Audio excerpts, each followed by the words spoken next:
Perkenalkan, saya Sulistiawati untuk memandu acara jalannya International Guest Lecture Series yang diselenggarakan oleh Program Studi Kimia Fakultas Ilmu Pengetahuan Alam dan Kelautan Universitas Oslo.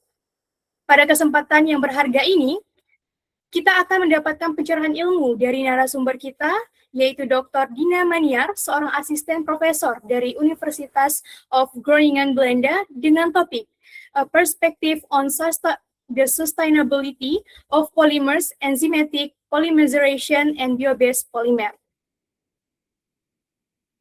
Sebelum memasuki acara inti, kita akan mendengarkan kata sambutan sekaligus pembuka resmi acara ini. Dengan penuh hormat, kami persilahkan kepada Dekan Fakultas Ilmu Pengetahuan Alam dan Kelautan, Ibu Rizalinda, untuk menyampaikan sambutan sekaligus membuka acara International Guest Lecture Series secara resmi. Kepada yang terhormat, Ibu Rizalinda, kami persilahkan. Terima kasih. Assalamualaikum warahmatullahi wabarakatuh. Waalaikumsalam warahmatullahi wabarakatuh. Selamat siang dan salam sejahtera buat kita semua. Yang terhormat narasumber kita, Dr. Dina Maniar, asisten profesor dari University Groningen, Belanda, para dosen, para peneliti, para mahasiswa, praktisi yang ikut bergabung di dalam kuliah umum yang berbahagia ini. Puji syukur kita ucapkan kepada Tuhan Yang Maha Esa, karena atas rahmat dan karunia-Nya kita dapat hadir dan mengikuti kegiatan internasional Guest Lecture Series yang diselenggarakan Program Studi Kimia Fakultas IPA dan Kelautan Universitas Oslo. Sebagai dekan Fakultas IPA, saya menyampaikan apresiasi yang sangat setingginya ya kepada Dr.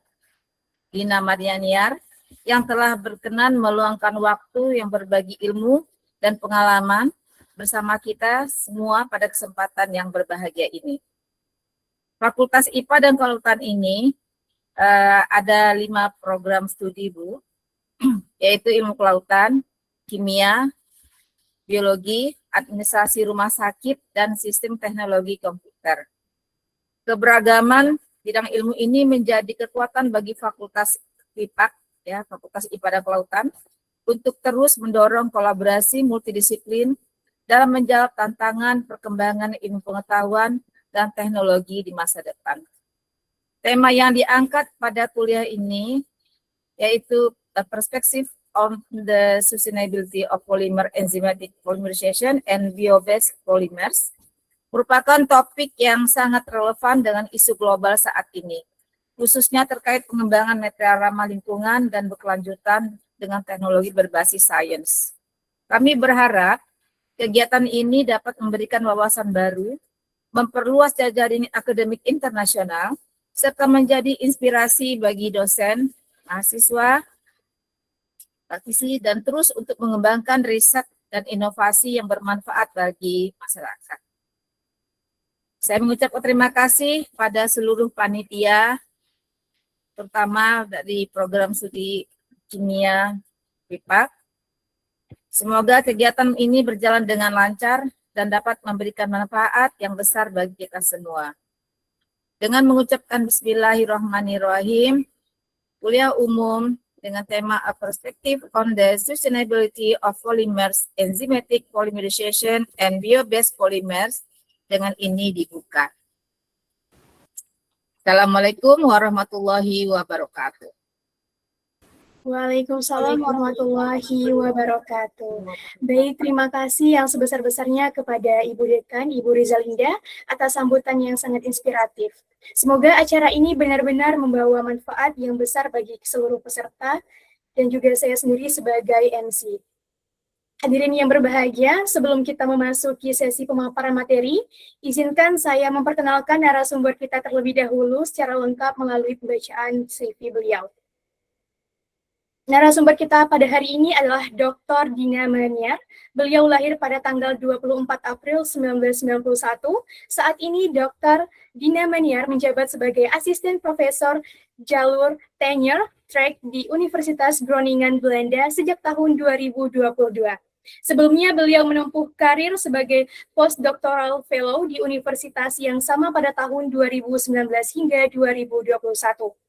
Dalam hal pendidikan, Dr. Dina Maniar meraih gelar doktor dengan predikat cum laude dari Universitas Groningen Belanda pada tahun 2015 hingga 2019.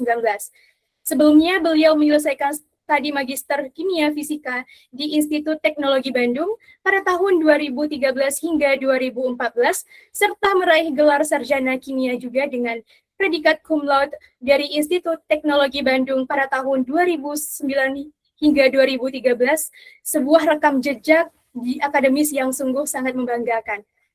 Nah, beliau juga tidak hanya unggul dalam akademik, ternyata narasumber kita kali ini juga telah menorehkan berbagai prestasi dan penghargaan bergengsi. Beliau merupakan finalis penghargaan FDH tesis terbaik dari Groningen Engineering Center pada tahun 2020, penerima Freeland Leadership Award dari Zernike Institute National Research Center pada tahun 2019, serta penerima Chines Poster Award dari NWO pada tahun 2015. Selain itu, beliau juga mendapatkan Dean's Leads for Academic Achievement dari Fakultas MIPA Institut Teknologi Bandung selama periode 2009 hingga 2013.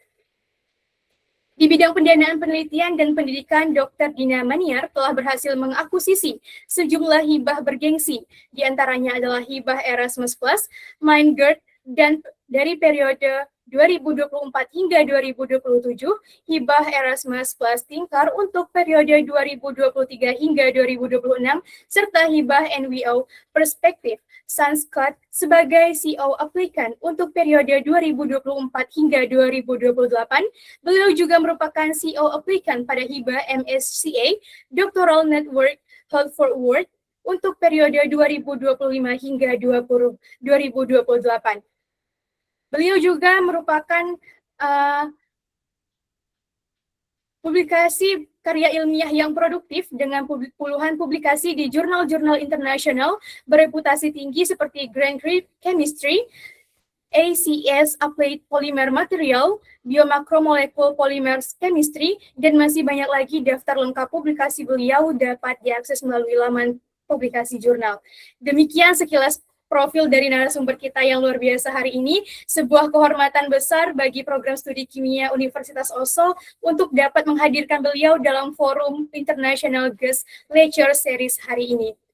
Kepada Dr. Dina Maniar, kami ucapkan selamat datang dan terima kasih yang sebesar-besarnya atas kesediaan beliau untuk berbagi ilmu bersama kita pada hari ini. Waktu dan tempat kami persilahkan.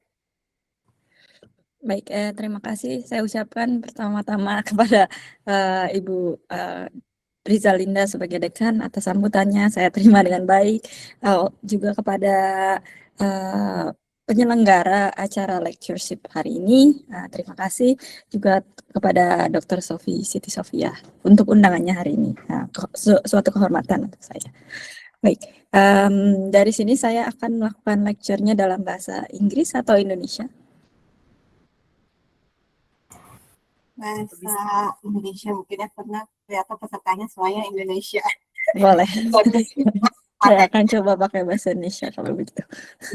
Baik, sebentar saya share dulu screen-nya. Kalau bisa share screen.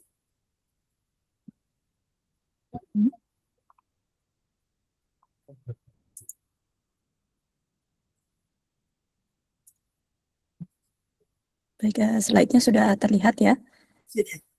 Sudah, baik. Kalau gitu saya mulai sekarang. Selamat pagi, siang, selamat siang semuanya. Terima kasih sudah menyempatkan waktu untuk berada di lecture kali ini. Mungkin selama lecture ini akan lecture-nya dituliskan dalam bahasa Inggris, jadi mungkin ada beberapa istilah yang saya tidak akan translasi seperti itu ya. Ya, seperti yang telah diperkenalkan, nama saya Dina Maniar, saya asisten profesor di University of Groningen. Sebelum saya mulai, saya akan memberi mungkin sedikit background di mana sih Groningen itu, mungkin ya sudah dengar ya, itu di Belanda, tapi di mana persisnya, di bagian mana di Belanda. Jadi University of Groningen itu kalau dilihat di sini di map besar, mungkin saya kasih pointer. Di map besarnya Belanda, kita itu terletak di bagian utara. Ini adalah gedung utama dari University of Groningen, dan di sini juga banyak alumni atau banyak juga mahasiswa Indonesia yang datang untuk studi, untuk exchange, untuk global degree sebagai contoh. Saya sendiri berada di departemen atau di research group dengan nama Macromolecular Chemistry and New Polymeric Materials. Di research group ini terdapat 3 principal investigator atau profesor, yaitu Profesor Kacelo sebagai kepala departemen, Profesor Giuseppe Portale, dan saya sendiri. Kami bertiga bekerja di bidang polimer, tapi memiliki expertise yang cukup berbeda dan saling sinergi satu sama lainnya. Polimer chemistry atau departemen polimer di Groningen ini sudah cukup lama. Sebagai contoh, di tahun 2002 yang lalu itu kami sudah merayakan 55 tahun. Jadi mungkin kalau dihitung sekarang mungkin udah nyaris 60 tahun ya. Jadi cukup lama polimer chemistry departemen itu sudah ada di Groningen. Grup kami sendiri, ini foto yang diambil sekitar 2 tahun yang lalu ketika kami menyelenggarakan European Polymer Congress. Grup kami terdiri dari kurang lebih sekitar 30 sampai 40 PhD student dan 2 research technician, 2 research technician. Jadi komposisinya kurang lebih seperti itu. Nah, saya sendiri seperti yang telah disebutkan, saya melakukan studi S1 dan S2 saya di ITB, dimulai tahun 2009 dan selesai tahun 2014. Dan setelah itu saya melanjutkan ke University of Groningen untuk menempuh studi S3 di bidang kimia polimer. Nah, untuk teman-teman yang mungkin setelah ini masih ada pertanyaan atau lain sebagainya, silakan hubungi saya di email di bawah ini. Grup saya sendiri saat ini terbilang masih tidak terlalu besar. Saya mensupervisor atau membimbing. Saya membimbing 6 PhD student yang datang dari berbagai negara. Juga terdapat 2 master student dan 4 bachelor student di dalam grup saya sendiri. Nah, untuk angka dari mahasiswa S1 dan mahasiswa S2 itu selalu berubah-ubah di grup karena setiap tahun itu tergantung dengan tesis proyek mereka, ya apa mereka mau melakukan di grup saya atau di grup lain, seperti itu. Juga seperti yang disebutkan tadi, saat ini saya terlibat di dalam berbagai proyek, salah satunya SUSINCODE, Solar Lab, dan Solar NL. Ini adalah proyek yang didanai oleh pemerintah Belanda untuk riset. Dan ada satu proyek lagi yang akan dimulai tahun ini, itu adalah proyek Heal Forward. Itu didanai oleh MSCA Doctoral Network dari European Union. Nah, untuk proyek ini kita sedang membuka lowongan untuk 11 doctoral candidate. Untuk di grup saya sendiri akan ada 1 doctoral candidate dan 10 posisi lainnya tersebar di seluruh Eropa. Jadi untuk teman-teman yang mungkin teman-teman mahasiswa yang mungkin mau melanjutkan studi S3, mencari opportunity, silakan mungkin dilihat tautan berikut, sekalian promosi sedikit. Ya, jadi itu untuk sedikit background. Sekarang saya akan masuk ke topik utamanya, yaitu kita ada 3 hal yang akan kita diskusikan hari ini. Yang pertama tentang polimer berdasarkan renewable building blocks atau berdasarkan monomer terbarukan. Yang kedua tentang enzymatic polymerization, bagaimana state of the art dari enzymatic polymerization itu.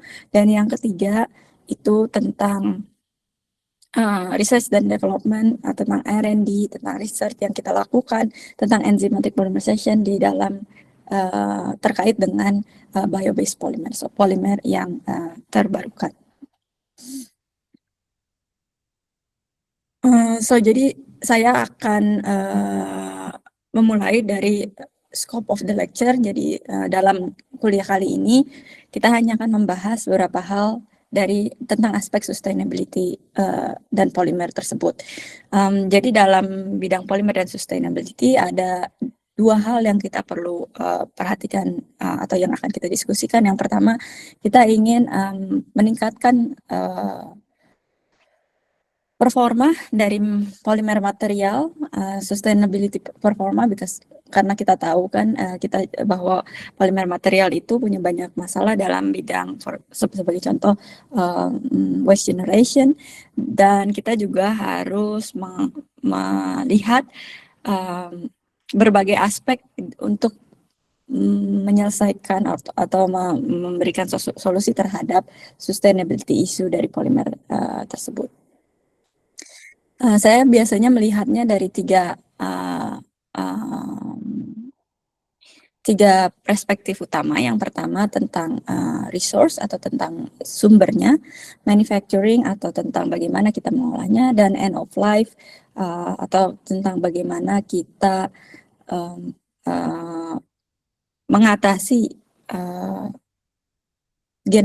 waste generation atau waste generation. Yang pertama tentang resource atau tentang bahan dasar.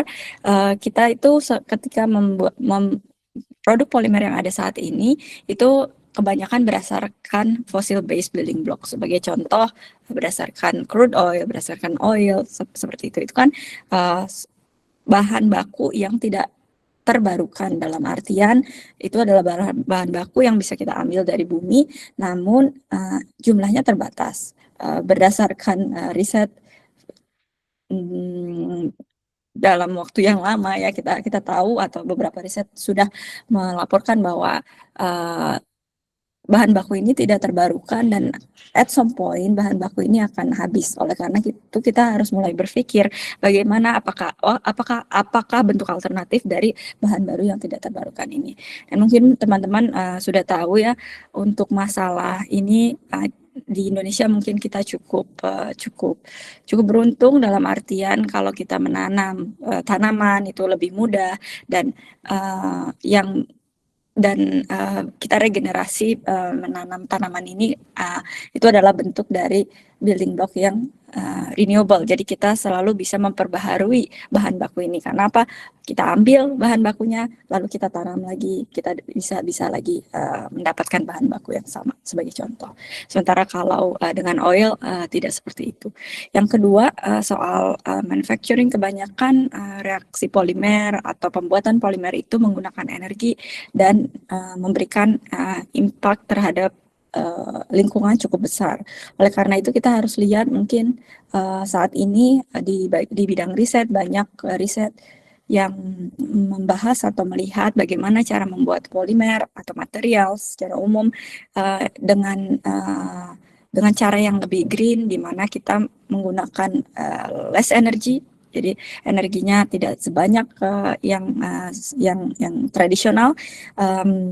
Juga katalis yang lebih hijau, sebagai contoh kita tidak menggunakan metal katalis yang toksik untuk lingkungan, juga menggunakan solvent yang tidak volatile, sebagai contoh tidak mudah menguap dan buruk untuk lingkungan.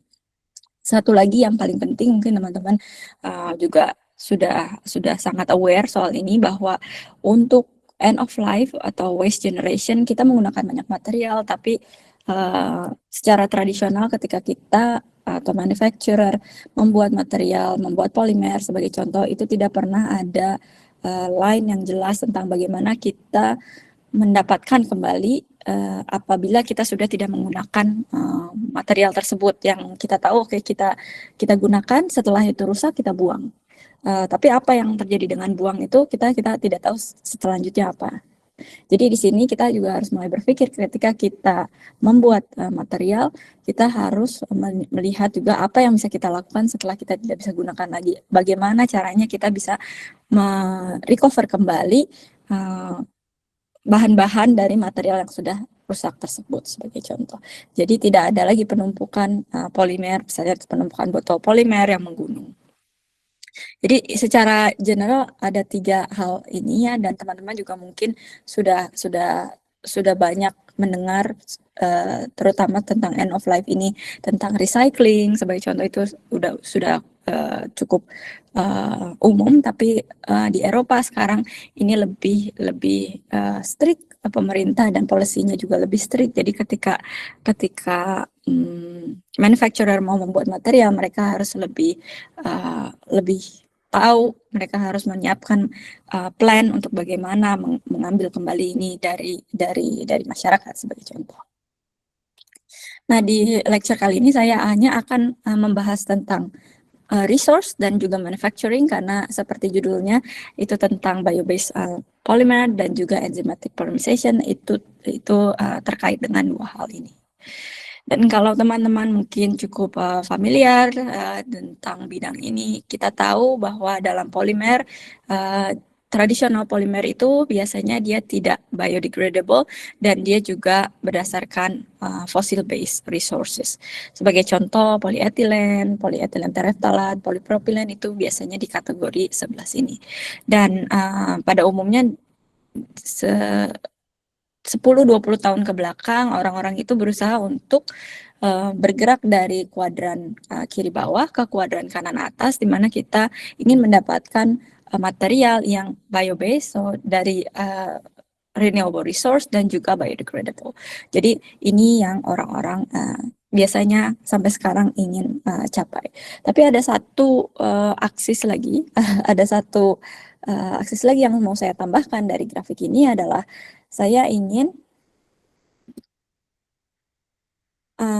bahwa kita juga harus bergerak dari conventional production terhadap proses yang lebih hijau. Seperti yang saya katakan sebelumnya, untuk memproduksi material-material tersebut, kita memerlukan banyak energi dan juga memerlukan banyak juga kita menggunakan sebagai contoh katalis yang berbasis metal.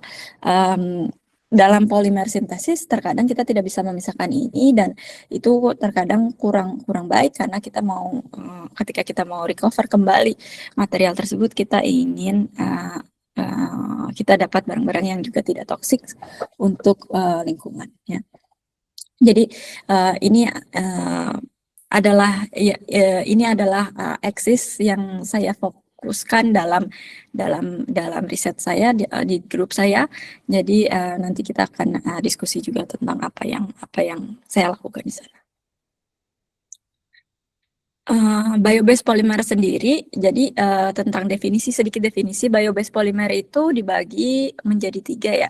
Kita bisa sebagai contoh memiliki bioengineer polymer, naturally derived biomass polymer, atau synthetic polymer yang dibangun dari renewable feedstock.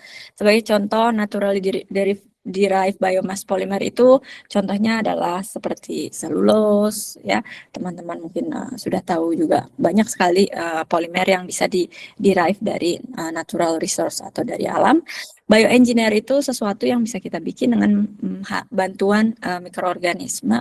Sebagai contoh, ketika kita bikin nata de coco ya, kita bikin selulose, itu kita bisa minta bantuan organisme. Dan yang terakhir itu synthetic polymer dari renewable building blocks. Ini yang saya fokuskan dalam riset atau dalam lecture kita kali ini. Jadi sebagai contoh, ada berbagai macam biomasa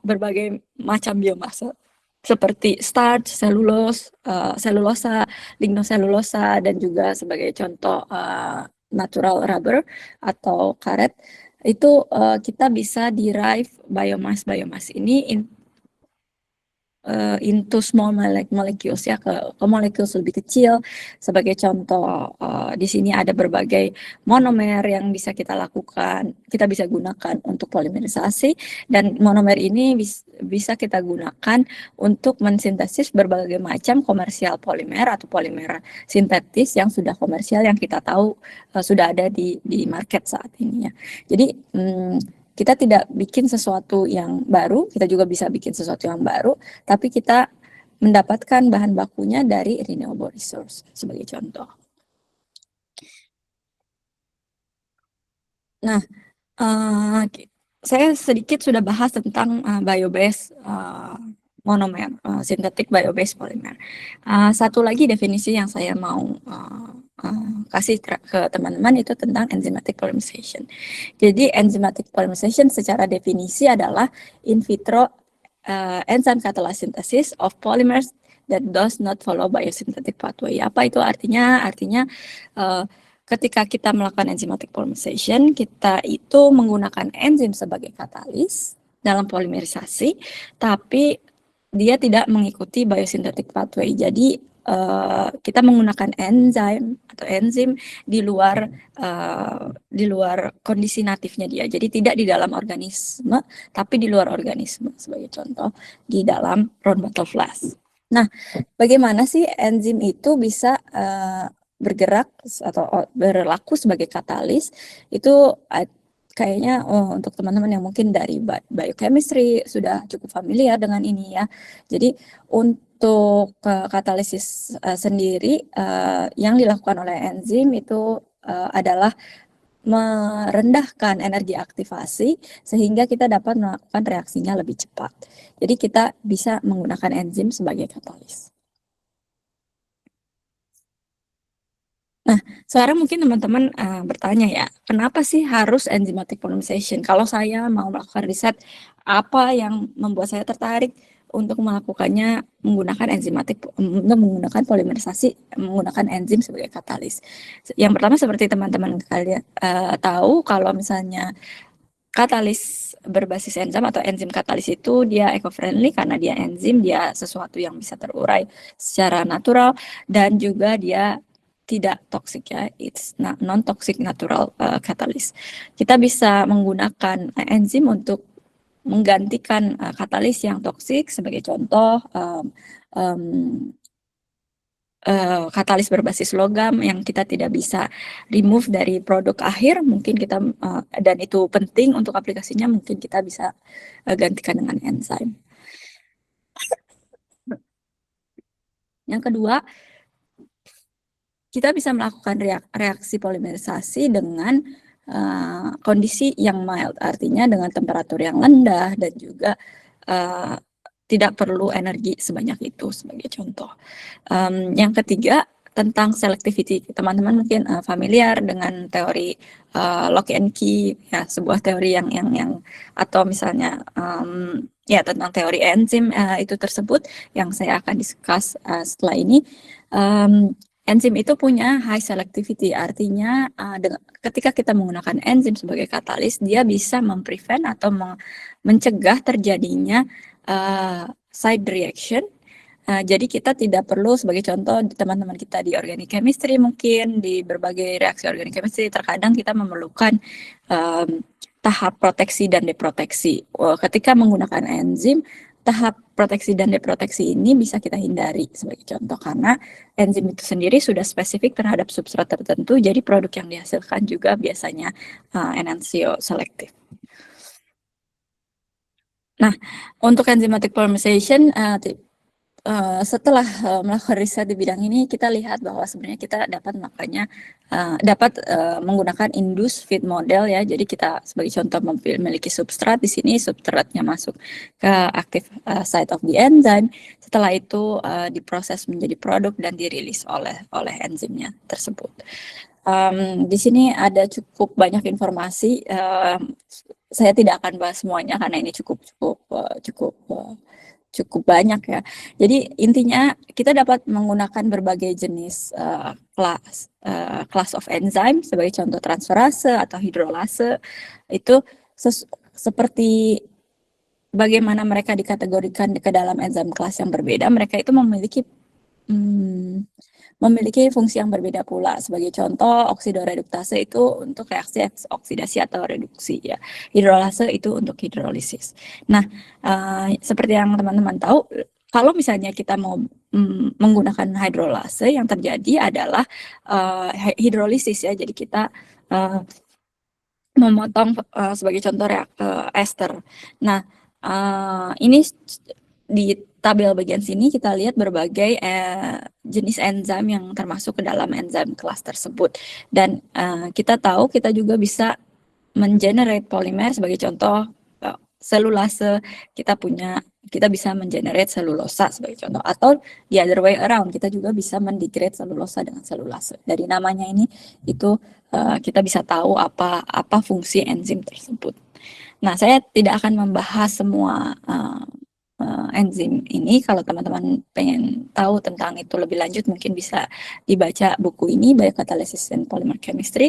Tapi sekarang saya mau specifically bicara tentang enzim lipase di sini setelah ini ya.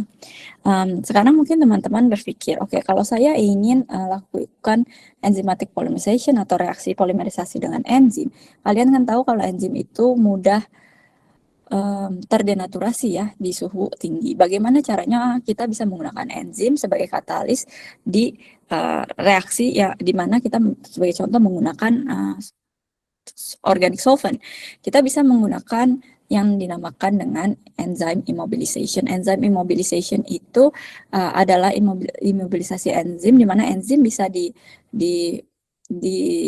bind ke semacam karier atau di trap atau di crosslink. Jadi dengan enzim immobilization mereka itu akan lebih kuat dan kita bisa melakukan recycle enzim tersebut.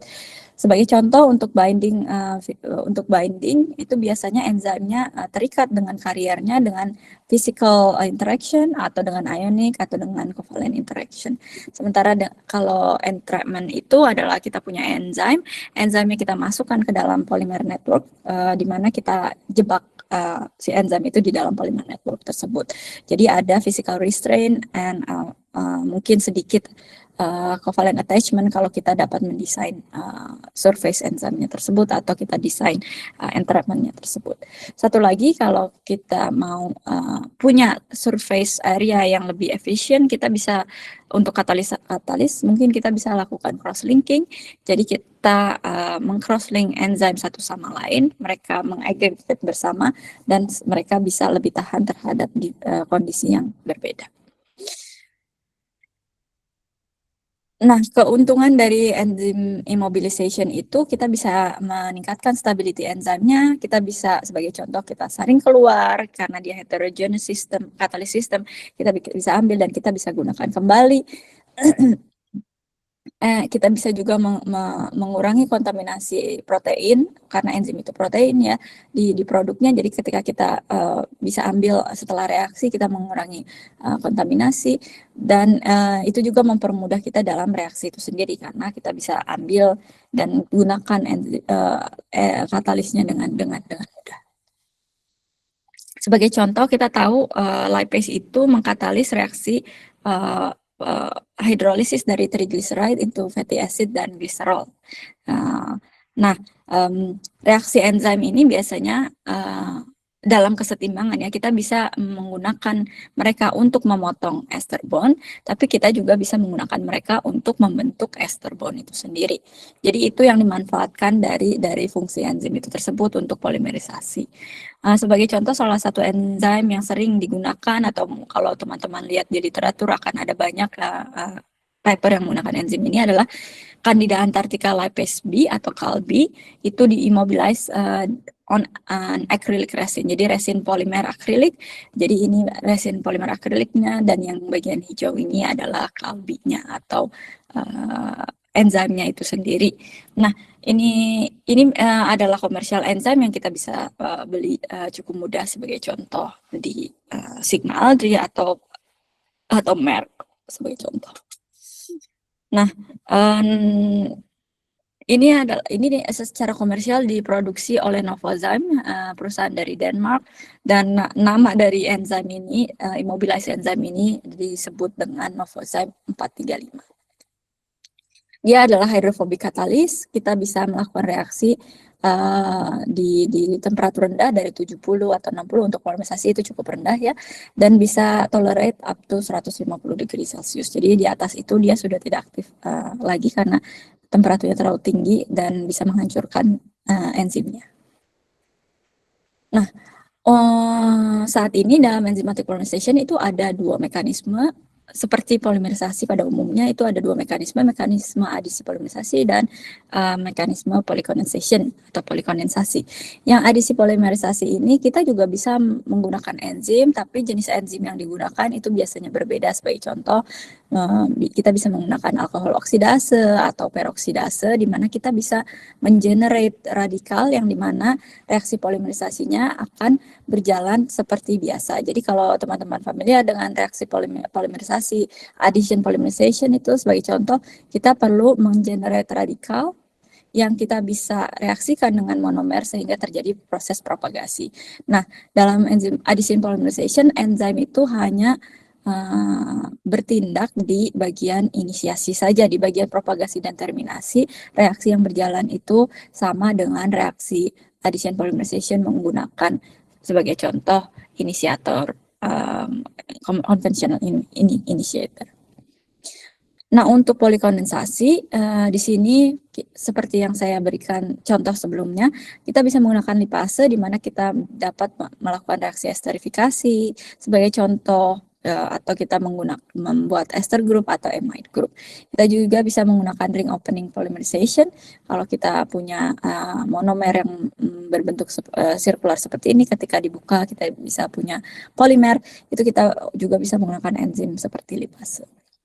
Ini yang sudah di report so far sampai saat ini di artikel ilmiah, jurnal ilmiah sampai saat ini.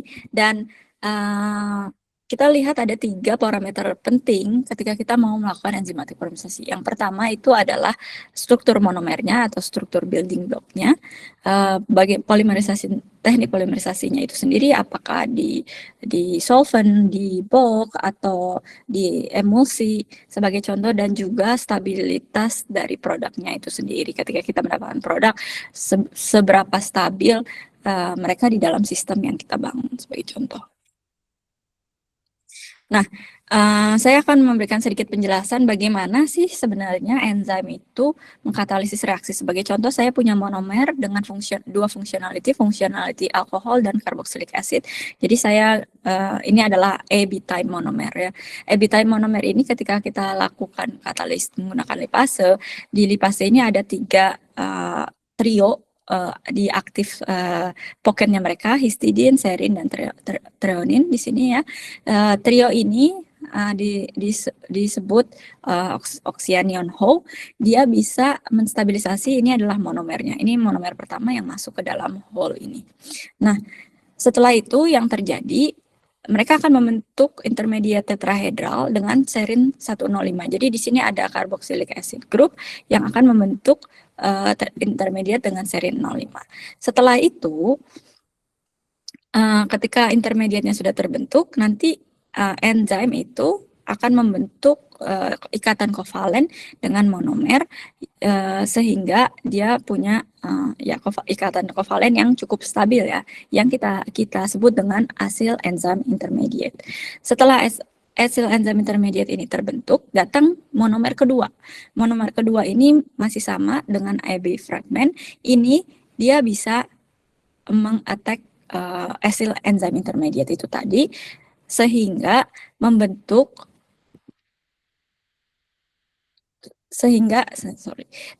dia membentuk ikatan antara monomer pertama dan monomer kedua. Jadi di sini kita mendapatkan dimer. Tapi bentuk dari dimer ini itu masih terikat kepada serin 105. Setelah itu barulah terjadi yang namanya pelepasan dimer ini. Jadi sekarang instead of 1 monomer, kita punya 2 monomer bersatu sehingga kita punya dimer. Dan proses ini terjadi lagi dan lagi sampai kita memiliki polimer yang panjang seperti itu. Nah, ini secara umum in general bagaimana mekanisme terjadinya enzymatic polymerization, dan sekarang kita bisa diskusikan juga tentang efek solvent. Ketika kita melakukan polimerisasi, biasanya kita melakukan polimerisasi itu di berbagai organic solvent. Sebagai contoh di sini di paper yang telah dilaporkan oleh Kobayashi, itu mereka memprediksi atau mengecek solvent apa yang baik untuk enzymatic polymerization daripada epsilon caprolactone. Mereka melakukan reaksi selama 4 jam dan ini adalah rasio novozyme terhadap caprolactone, jadi katalis terhadap monomernya dan solvent terhadap monomernya itu sendiri. Di dalam hal ini caprolactone itu kita perlu larutkan dulu kalau kita ingin punya polimerisasi yang efisien ya, karena kan kalau misalnya dia solid kita tidak bisa melakukan polimerisasi, jadi dia perlu yang namanya solvent. Nah, berbagai solvent itu dites dan dari hasil polimerisasi menggunakan enzim, menggunakan solvent yang berbeda, kita tahu bahwa konversinya, jadi perubahan dari monomer terhadap polimer itu lebih tinggi ketika kita menggunakan sebagai contoh toluen, isooktan, isopropyl ether atau butyl ether. Apa sih korelasinya antara berbagai solvent ini dengan konversi? Jadi di solvent, organic solvent itu ada yang dinamakan dengan angka log P number. Nah, log P number itu ada korelasinya dengan polarity dan sebagainya macam. Mungkin nanti teman-teman bisa lihat lagi kembali. Jadi dengan solvent yang memiliki log P yang lebih tinggi, kita dapat melakukan polimerisasi dengan atau menghasilkan polimerisasi dengan konversi yang lebih tinggi pula. Jadi kita bisa lihat baik ini hasilnya lebih baik dengan solvent-solvent tersebut. Nah, riset saya itu specifically 10 tahun ke belakang itu saya melihat tentang biobased FDCA dan BHMF polymer. Ini adalah monomer, 2 monomer yang bisa kita derive dari gula. Nah, dari gula kita bisa generate intermediate yang dinamakan hydroxymethyl furfural yang kita bisa derive ke berbagai jenis furan monomer. Jadi furan ring ini menurut saya menarik karena mereka ini mirip dengan terephthalic acid ya. For example, ya benzene ring di terephthalic acid di mana dia itu punya karakteristik tertentu yaitu aromatik dan dia memberikan karakteristik yang berbeda terhadap polimernya tersebut. Nah, sekarang kenapa sih saya mau menggunakan enzymatic polymerization untuk sintesis furan polimer?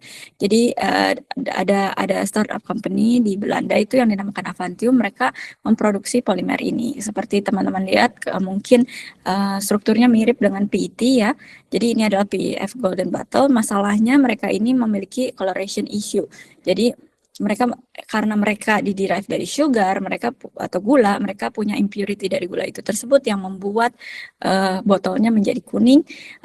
Lalu ada reaksi sampingan sebagai contoh dekarboksilasi karena selama reaksi polimerisasi itu digunakan temperatur yang tinggi, dan yang terakhir itu juga sebagai contoh apabila kita tambahkan aditif. Nah, dengan enzymatic polymerization kita bisa lakukan polimerisasi dengan temperatur yang lebih rendah, dengan energi yang lebih rendah. Jadi kita bisa avoid atau menghindari side reaction atau reaksi yang disebabkan oleh temperatur yang tinggi. Dan juga dengan enzymatic polymerization kadang-kadang polimer yang tidak bisa kita polimerisasi dengan konvensional, dengan cara yang tradisional, kita bisa gunakan enzim. Saya akan kasih contoh nanti dalam hal polimer berbasis BHMF. Ini 3 hal yang telah saya sebutkan sebelumnya ya. Jadi ini juga berlaku untuk furan polimer. Nah, ini hasil yang sudah kami laporkan sebelumnya bahwa ketika kita mau membandingkan enzymatic polymerization dengan melt polymerization. Jadi di melt polymerization itu kita menggunakan katalis konvensional di mana kita tidak menggunakan enzim, dan yang bisa kita lihat ketika kita membandingkan enzimatik dan non enzimatik itu kita lihat temperatur reaksinya itu cukup berbeda ya. Dengan enzymatic polymerization kita menggunakan reaksi dari 80 sampai 120, sementara melt polymerization itu dari 150 sampai 230 karena kita perlu melelehkan monomernya itu sendiri. Seperti teman-teman lihat mungkin di kasus tertentu, di polimer tertentu, kita lihat berat molekul enzymatic polymerization itu tidak lebih baik dari melt polymerization. Ya, tapi di kasus sebagai contoh polyoctylen furanoat di mana saya punya 8 karbon di sini, itu kita bisa menghasilkan molecular weight yang lebih tinggi dibandingkan dengan conventional polymerization. Jadi dari studi ini apa yang harus kita perhatikan? Kita harus memperhatikan 3 hal, monomer struktur. Jadi kalau monomernya berbeda-beda, itu juga akan mempengaruhi enzymatic polymerization. Teknik polimerisasi yang digunakan, apakah kita menggunakan solvent atau tidak. Yang ketiga, solubility of product in the system ya. Jadi kita juga mau ketika kita dapat polimer ini, dia harus keep solubilize, jadi dia tetap berpartisipasi dalam polimerisasi sebagai contoh. Untuk mengakali atau soal monomer itu ketika kita transform FDCA menjadi dimethyl form atau diethyl formnya dari FDCA ini kita bisa menurunkan melting point dari monomer ini. Jadi kita bisa menggunakan reaksi yang lebih dengan temperatur yang lebih rendah sebagai contoh. Nah, kami juga melakukan analisis terhadap copolymer ini. Jadi awalnya saya ingin mengcopolymerisasi dua monomer ini, tapi itu cukup sulit ya karena mereka secara struktur mereka itu cukup bulky untuk active site dari enzimnya itu. Dan kita melakukan dua approach. Yang satu kita menggunakan spacernya diol atau di etanol, dan kita menggunakan di carboxylic ester sebagai contoh ya. Yang pertama ini dengan spacer alkohol kita lihat dia menghasilkan polimer dengan panjang yang lebih banyak atau degree polymerization yang lebih tinggi ya. Ini karena adanya pembentukan BHMF ether dan spesifisitas substrat. Apa maksudnya? Jadi ketika kita menambahkan feed FDCA, kita melihat pengurangan dari degree of polymerization. Jadi kita melakukan hipotesis bahwa dalam mekanismenya apa yang terjadi ketika serin 105 terikat dengan carboxylic acid dan dia bisa memilih antara aliphatic diol atau BHMF karena alkohol functionality di sini, itu kita bisa membentuk dua struktur ini. Dan ketika dua struktur ini harus masuk ke active site enzimnya lagi, struktur yang atas ini lebih diinginkan oleh enzim atau lebih mudah buat enzim untuk dikatalisasi karena yang bawah ini dia lebih steril. Nah, setelah saya melakukan PhD studi saya, PhD student dari Indonesia, Dr. Fitrilia juga datang melakukan riset untuk 3 struktur yang berbeda, dan kita melihat ada tren yang cukup membingungkan karena kita pikir oke, kalau misalnya kita menggunakan simetrik dan simetrik mungkin hasilnya harusnya lebih baik dari asimetrik karena katalisis di active pocketnya mungkin harusnya lebih mudah. Tapi nyatanya tidak seperti itu karena sebagai contoh ketika kita lihat acid catalyze, reaksi tradisional yang menggunakan acid catalyze itu trennya terlihat bahwa reactivity-nya itu berbasis kepada electrophilicity ya. Jadi semakin dia elektrofil atau tidak reaktif atau enggaknya itu tergantung sama seberapa elektrofil monomer ini. Sementara dengan enzimatik kita tidak melihat tren yang sama, justru sebaliknya kita lihat yang 2,5 ini lebih reaktif dibanding 2,4 dibanding 3,4 ya. Jadi tidak ada tren yang sama dengan yang konvensional. Jadi tidak berbasis pada electrophilicity, tapi katalisisnya itu berbasis kepada regiospecificity. Jadi kita lihat lebih dalam ketika kita melakukan theoretical modeling untuk reaksi tersebut, kita melihat bahwa konformasi ini adalah konformasi DMF-DCA di Calbi active site. Yang terjadi adalah ketika ada komonomer yang masuk ke situ, dia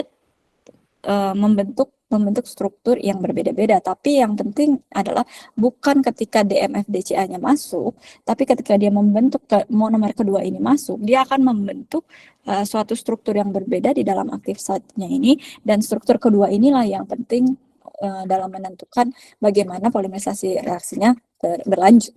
Seperti itu. Nah, kami juga melihat, oke, kita melakukan reaksi, tapi melakukan reaksinya di dalam reaksi solvent organik biasa yang tidak terlalu hijau. Jadi intinya kita mau memperhijau reaksi itu, dan kita bisa melakukannya dengan menggunakan ionic liquid atau deep eutectic solvent, yang dimana itu adalah solvent yang green, yang kita tahu yang sudah dilaporkan adalah solvent yang hijau atau green solvent. Nah, kita bisa melakukan dengan green solvent ini dan kita bisa mendapatkan produk dengan purity yang cukup baik ya, dengan warnanya yang putih dan juga kita dapat menggunakan 4 jenis solvent yang berbeda. Yang kedua tentang BHMF ini dilakukan oleh PhD student yang juga sudah lulus sekarang itu menggunakan monomer ini. Monomer ini itu terkenal dengan dia mudah terurai atau dia mudah rusak ketika atau terdegradasi di temperatur antara 120 dan 130. Oleh karena itu polimer ini sulit untuk dipolimerisasi dengan cara yang konvensional di mana kita harus menaikkan temperaturnya cukup tinggi. Nah, oleh karena itu di sini enzim berperan sangat baik untuk menyelesaikan masalah tersebut. Jadi kita bisa menggenerate polyester ini dengan temperatur yang rendah dan juga tidak expose monomer ini terhadap asam sebagai contoh. Nah, Cornelis atau Koenig itu sudah berhasil melakukan polimerisasi ini seperti yang teman-teman lihat, dia juga berhasil membuat pelet. Yang peletnya ini tidak putih tapi kekuningan, tapi ini lebih baik karena dengan konvensional polymerization kita tidak bisa mendapatkan polimer ini. Nah, dia juga membandingkan antara kalbi dengan metal katalis. Sebagai contoh di kasus polimerisasi BHMF ini, kita lihat bahwa dengan enzim kita dapat mendapatkan molecular weight yang tinggi, semuanya lebih tinggi jika dibandingkan dengan metal katalis ya. Nah, selain itu sekarang juga kita mencoba melakukan biodegradability test ya. Biodegradability test ini kita menggunakan sistem BOD. Jadi di sini ada yang dinamakan dengan activated sludge. Kita taruh polimernya. Di sini ada pressure sensor dan detektor ya. Di sini kita akan melakukan tesnya menurut OECD 301F respiratory test guideline. Jadi ini adalah standar tes. Jadi prinsipnya adalah kita akan mendeteksi amount of oksigen yang dikonsumsi oleh mikroorganismenya kalau dia mengurai polimer itu tersebut. Jadi kita dapat melakukan biodegradation testnya 28 hari dan hasilnya ini itu hanya estimasi tentunya ya teman-teman. Kita mencoba untuk melihat bagaimana hasilnya. Nah, hasilnya itu seperti ini. Jadi seperti apa teman-teman lihat, yang ungu atau hitam ini adalah kontrol reaksinya. Jadi secara kontrol kita lihat kenaikan BOD level karena itu kondisi awalnya ya.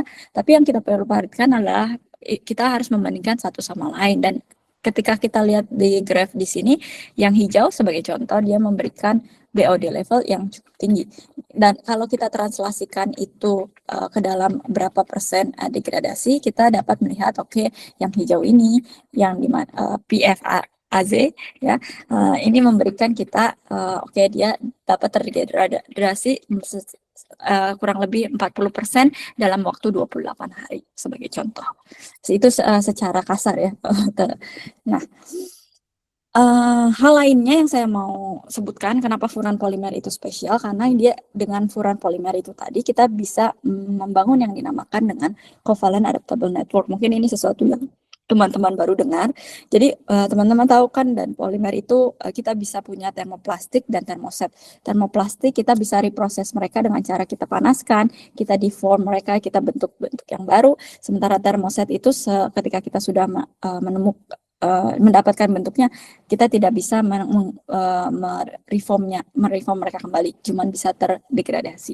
Nah, salah satu upaya untuk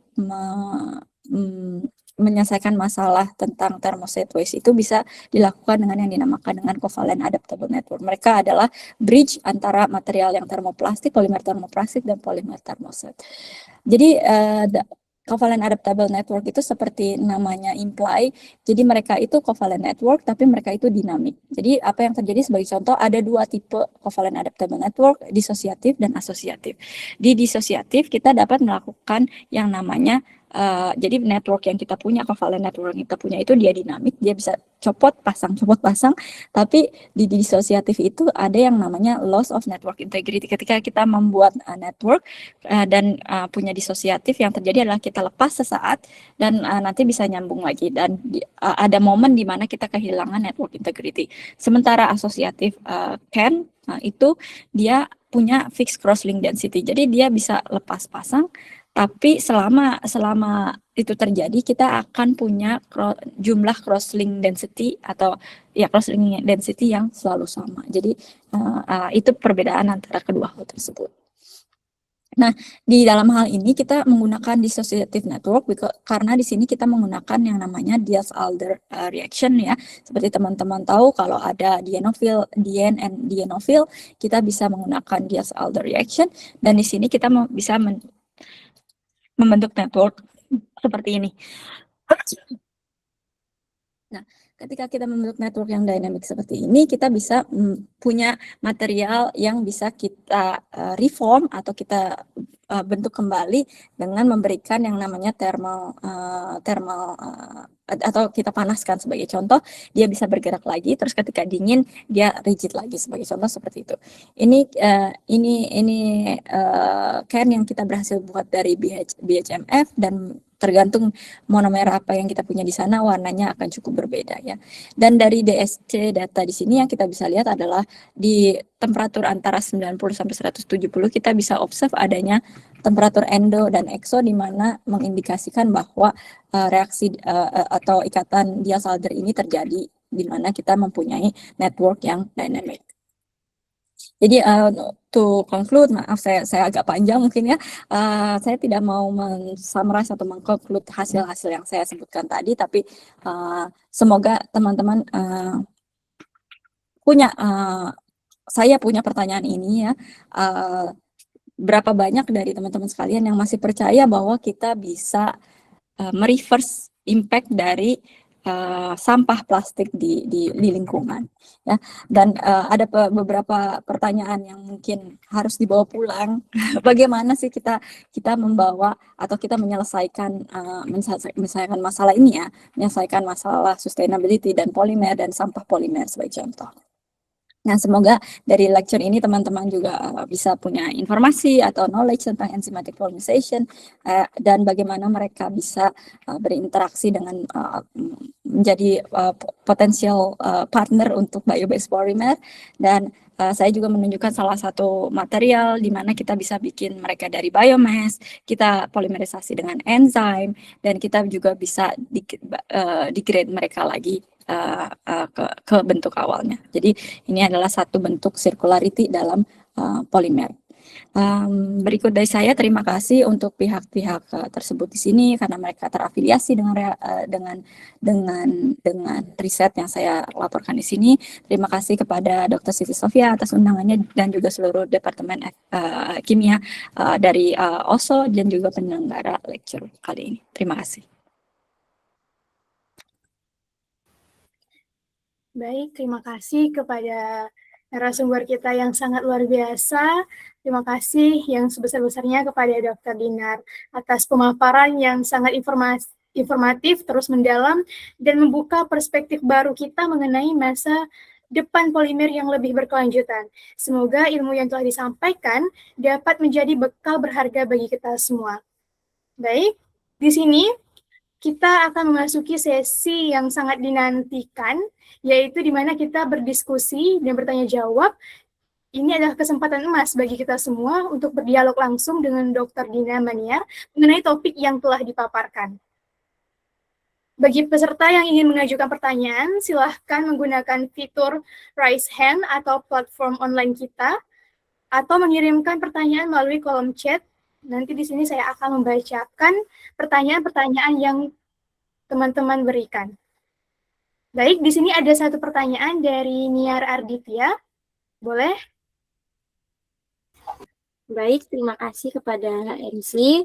Sebelumnya izin dokter, perkenalkan saya Niar Arditya, saya mahasiswa dari Universitas Oslo, program studi kimia.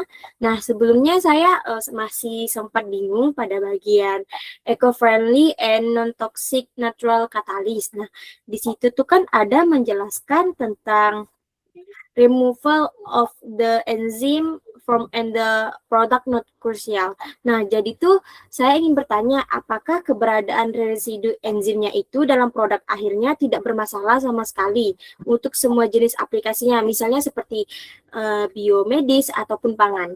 Mungkin segitu saja pertanyaan dari saya. Terima kasih, Dokter. Ya, terima kasih Niar atas pertanyaan. Mungkin saya langsung jawab aja ya. Pertanyaannya sangat bagus ya. Jadi memang di situ ketika kita menggunakan enzim, targetnya adalah untuk aplikasi-aplikasi yang seperti Niar sebutkan tadi ya, untuk biomedis. Sebagai contoh, kalau kita menggunakan katalis logam, itu sangat penting. Polimer yang kita sintesis itu, kita juga meremove si metal katalis itu. Sementara kalau enzim itu karena dia adalah protein, dan pada umumnya enzim-enzim yang kita sebutkan tadi itu juga ada di dalam tubuh kita.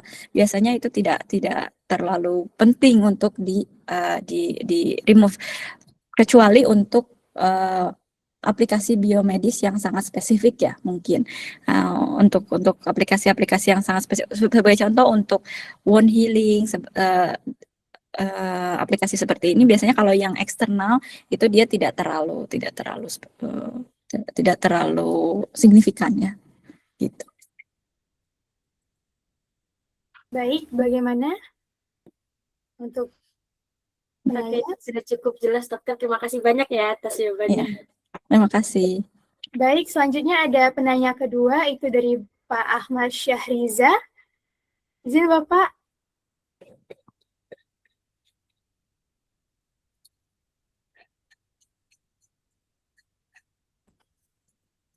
Oh, sebentar.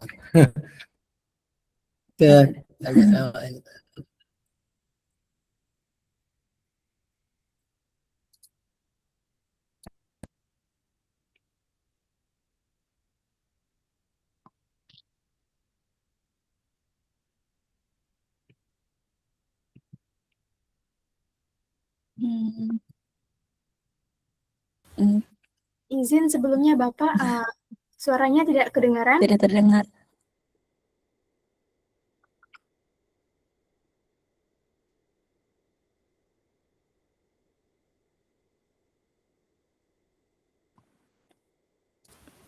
Izin Bapak sebelumnya untuk suaranya tidak kedengaran Bapak.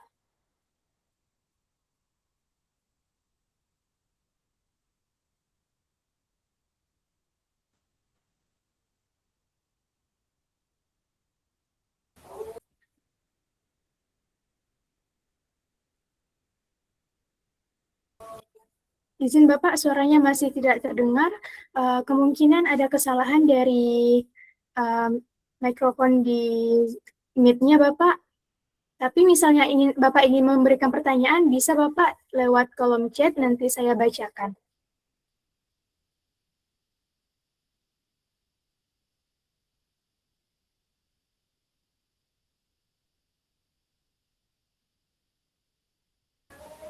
Baik, selagi untuk menunggu pertanyaan dari Pak Ahmad Syahriza di kolom chat, selanjutnya apakah ada yang ingin bertanya lagi?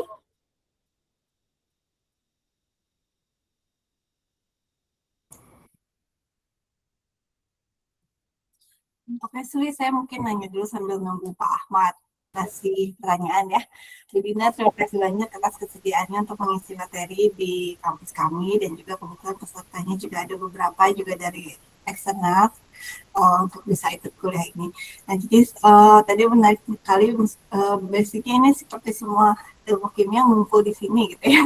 Mulai dari tadi kuliah fisik, ada juga menggunakan enzimatik gitu, biokimia, tapi juga kita harus tahu strukturnya juga kimia organik gitu kan.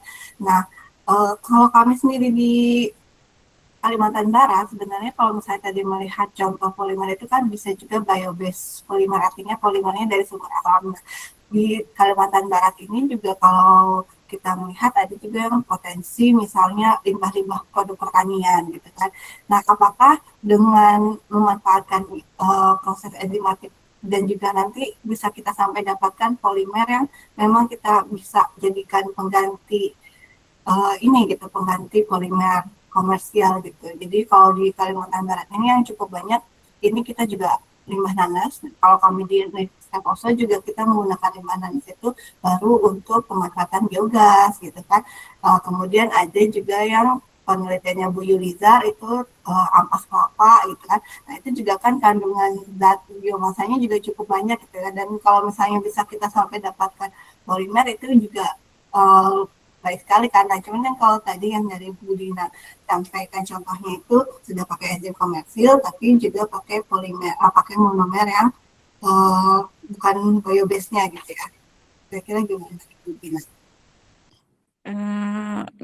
Gimana Bu Sofi, coba lagi tolong, maaf. Kalau misalnya kalau dari kita kan tadi yang ada 3 itu kan, kalau misalnya biobase model itu ada yang dari natural sumbernya kalau dari Bu Dina ini kan dari yang bisa jadi bikin polimernya gitu. Nah kalau yang sumber natural ini misalnya kita memanfaatkan limbah produk pertanian kah atau misalnya biomasa itu, apakah bisa sampai bentuknya itu plastik yang misalnya monomernya apa kemudian polimernya apa? Ya, bisa sebenarnya Bu Sofi. Jadi sebagai contoh, misalnya kita punya limbah nanas atau limbah kelapa ya. Dari biomasa itu kan limbah nanas mungkin kalau saya nggak salah kandungannya mungkin yang paling banyak itu selulose ya. Atau mungkin juga ada sukrose, ada gulanya, ada selulose, ada gulanya, tergantung kandungannya berapa persen dan tergantung stepnya mau sebanyak apa. Kalau misalnya kayak saya itu kan dari building block yang kita polimerisasi lagi. Building block artinya monomer kecil kan. Jadi kita breakdown, bukan saya yang breakdown itu biasanya orang kimia organik sebagai contoh ya, atau orang teknik kimia yang dia punya biomasa, itu bisa di breakdown jadi molekul-molekul kecil, dipisahkan antara misalnya lignin. Kalau misalnya dari lignoselulose kan ada lignin, ada selulosnya. Dari lignin kita bisa derive apa aja, dari selulose kita bisa derive apa aja. Tapi kalau mau yang lebih cepat mungkin ya, kan selulose itu sendiri udah polimer ya, jadi bisa modifikasi polimernya karena mungkin selulose itu dia nggak terlalu kuat misalnya untuk packaging, atau saya lihat juga beberapa kali udah mulai ada publikasi kayaknya dari Jepang juga cukup banyak, mereka menggunakan modified cellulose sebagai contoh untuk detektor packaging, apakah packaging makanan ya, karena kan dia aman sebagai contoh, terus dilihat apakah deteksinya dengan ada perubahan warna dan sebagainya, itu bisa digunakan kayak gitu. Jadi nggak perlu di breakdown sampai monomer lalu dipolimerisasi dengan enzim misalnya. Oke, dengan natural source yang ada kita pisahkan aja mana polimer natural yang bisa kita gunakan. Nah sebenarnya ini pertanyaannya bagus karena salah satu isu yang tetap yang digoreng terus tentang bio-based polymer itu adalah bagaimana kita kan menggunakan source-nya yang bio-based dari tumbuhan, dan kebanyakan itu sebagai contoh itu adalah makanan kita juga gitu. Sebagai contoh jagung itu makanan kita juga. Nah, gimana kita bersaing menggunakan monomer ini, menggunakan bahan baku ini, tapi kita juga butuh mereka sebagai makanan. Nah, di sini biasanya adalah cerita yang seperti ini itu adalah skenario yang baik ya. Kita punya waste dari makanan karena kita juga mengenerate banyak waste makanan ya di dunia, nggak cuma di Indonesia tapi di dunia secara general gitu. Dan waste makanan ini bisa kita gunakan untuk salah satu sumber renewable resource. Dan yang menjadi masalah tentang bio-based polymer ini tidak bersaing dengan apa yang kita punya di market yang fossil base yang sudah dijual secara umum, itu adalah karena resource-nya itu tadi, bahwa bio-base itu lebih mahal, biomass itu lebih mahal dibandingkan harga minyak. Tapi mungkin kalau sekarang sudah mulai tidak relevan ya, karena kan kita tahu itu harga minyaknya juga naik ya. Jadi kita perlu alternatif gitu. Dari dulu yang kita bilang adalah kita bukan mau menggantikan 100%, tapi kalau hal ini terjadi, resource-nya habis atau seperti sekarang keadaan geopolitiknya tidak stabil, kita punya alternatif lain di mana kita bisa resilient dengan sumber yang kita punya. Intinya kayak gitu. Terima kasih. Jadi memang ada berbagai alternatif untuk sampai jadi bio-based polymer itu gitu ya. Oke, terima kasih Bu Dina. Terima kasih. Oke, baik dokter. ini ada pertanyaan dari Pak Ahmad Syahriza. Jadi pertanyaannya ini akan saya bacakan. Terkait dengan industri polimer, apakah enzimatik polimerisasi ini target aplikasi pada polimer engineering skala industri? Nah, ini juga pertanyaan yang sangat bagus ya Pak Ahmad. Jadi ini yang sebenarnya saya tidak sampaikan dari tadi. Mungkin saya tunggu pertanyaannya. Seperti yang teman-teman lihat, mungkin secara lingkungan, secara green aspek dia itu bagus ya. Matriksnya sejauh ini risetnya menunjukkan bahwa ini solusi yang baik. Tapi menggunakan enzim ini sebenarnya kenapa dia tidak digunakan di industri polimer, karena enzim itu sendiri dia mahal Pak. Jadi dibandingkan dengan katalis asam atau katalis logam, enzim ini masih mahal. Dan reaksi di industri yang menggunakan enzim itu biasanya kebanyakan di food science ya Pak, di food science mereka menggunakan banyak enzim di industri, tapi di polimer ini masih sangat belum umum Pak, karena itu tadi harganya cukup mahal. Kalau saya sebagai orang yang melakukan melakukan riset di bidang ini, mungkin kalau soal harga, soal ekonomi, ini bisa ditekan kalau semua orang bergerak ke sini gitu Pak. Itulah yang dicoba oleh pemerintah di Eropa ini untuk ibaratnya mempush industri-industri untuk lebih green dengan cara, sebagai contoh dia bilang, oke, kita mau produk yang lebih green, kita mau produk ini harus bisa diolah kembali, di mana ada polisi, ada aturan yang jelas dari pemerintah Uni Eropa, sehingga industrinya juga adhering to that rules, mengikuti aturan tersebut gitu Pak.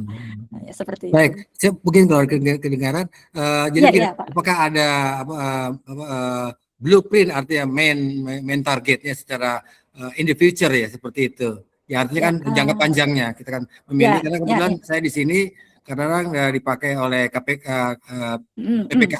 KPPU saya untuk konsultannya di polimer seperti itu.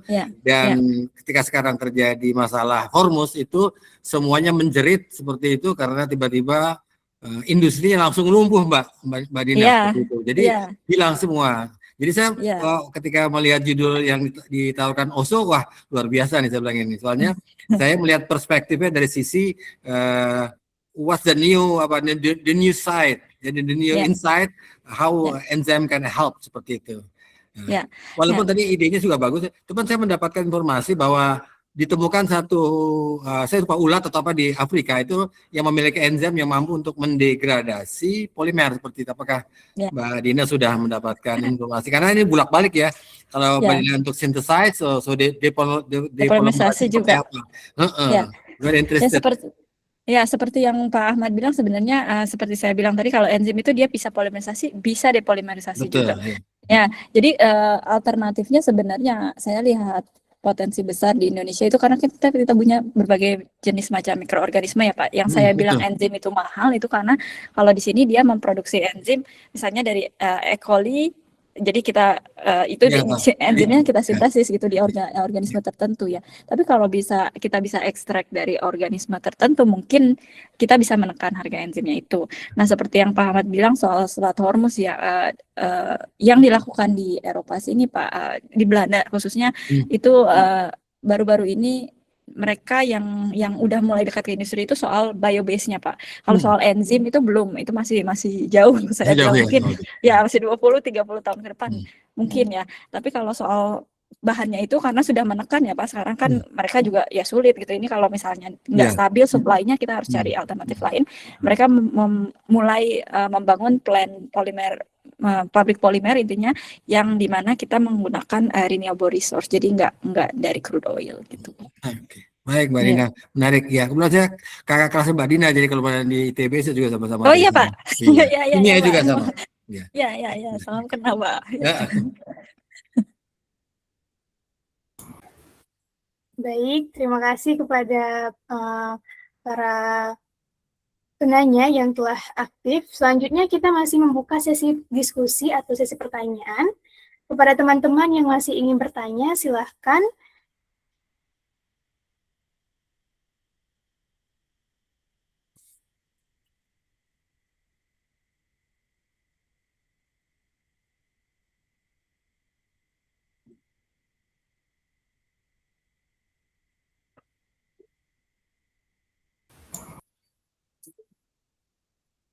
Apakah masih ada?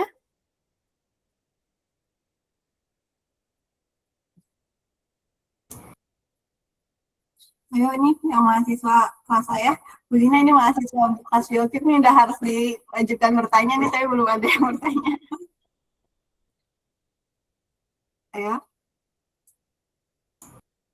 Oh, mungkin sambil ngobrol juga kali ya Bu Dina, sambil menunggu ada pertanyaan. Jadi kebetulan kalau di kami juga ada, misalnya saya juga melakukan penelitian di sini juga kita mengambil enzim dari sumber-sumber di khusus Kalimantan Barat, karena kan seperti tadi kalau misalnya ngelihat ada novozyme gitu kan ya, enzimnya sudah dimobilisasi, itu kan kalau dirupiahkan harganya fantastis sekali gitu, apalagi dengan dia. Jadi kita juga kemarin sempat melakukan isolasi enzim dari beberapa jenis bakteri yang ada di Pulau Kelapis. Jadi karena sumber laut kan biasanya dengan sistem dia bisa lebih tahan panas, tahan suhu atau tahan pH gitu kan ya. Jadi juga kita punya beberapa stok bakteri yang juga punya potensi untuk jadi enzim gitu ke depannya. Mungkin mudah-mudahan ke depannya kita bisa kolaborasi gitu ya. Jadi supaya dari bisa juga gunakan enzim yang produk Indonesia gitu, atau dari kami juga biobase yang ada di Kalimantan dengan enzim yang ada di Kalimantan kemudian bisa menghasilkan polimer. Itu kayaknya menarik sekali juga gitu jadi polimer. Iya, Bu Sofi, itu potensinya besar ya. Tapi saya kan bukan orang biokimia, jadi mungkin Bu Sofi yang sama teman-teman biokimia di sini yang bisa lebih tahu soal itu ya. Saya ini kayak konsumer enzim, lebih ke konsumer enzim ya. Mbak Dina udah tanya lagi? Boleh Pak. Nah, itu terkait dengan solubility, apakah ada studi mengenai menggunakan pendekatan Hansen solubility parameter terkait dengan pemilihan solvent tadi tuh? Jadi saya tergelitik kebetulan karena saya bermain di situ. Jadi ada gitu, permainan antara solvent tadi, ada kalau dari penulis Jepang itu hanya melihat log P-nya, sebenarnya ada 3 parameter lagi tuh di Hansen solubility. Itu yang paling sederhana sih. Kalau mau naik yang lebih high level grade ada lagi seperti itu. Ya, belum sejauh ini sih Pak, saya belum lihat ada studi soal itu ya, karena ibaratnya kita cukup mudah dipuaskan orang polimer ini melihat oke, log P ini memberikan konversi yang paling baik, tapi kita nggak memeriksa lebih jauh. Mungkin itu topik yang sebenarnya menarik juga. Saya lihat ada gap ya, belum ada yang melaporkan soal itu Pak. Ya.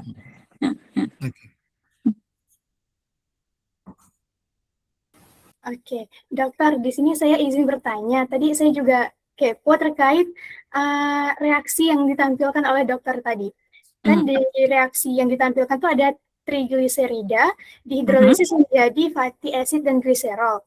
Nah, dari produk itu, apakah langsung dapat digunakan sebagai monomer atau bisa disintesis lagi berdasarkan biobased polimer?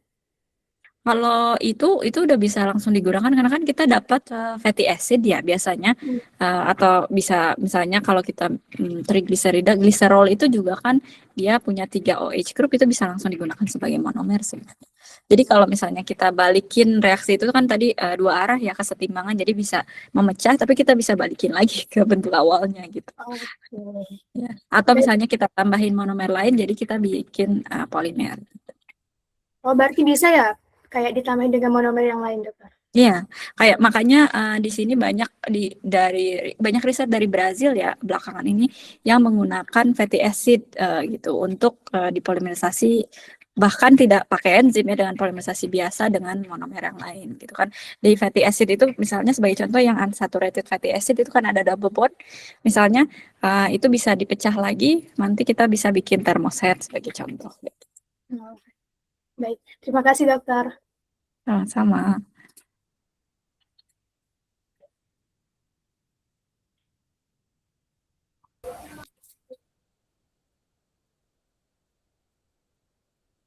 Baik, peserta yang lain apakah ada yang ingin ditanyakan?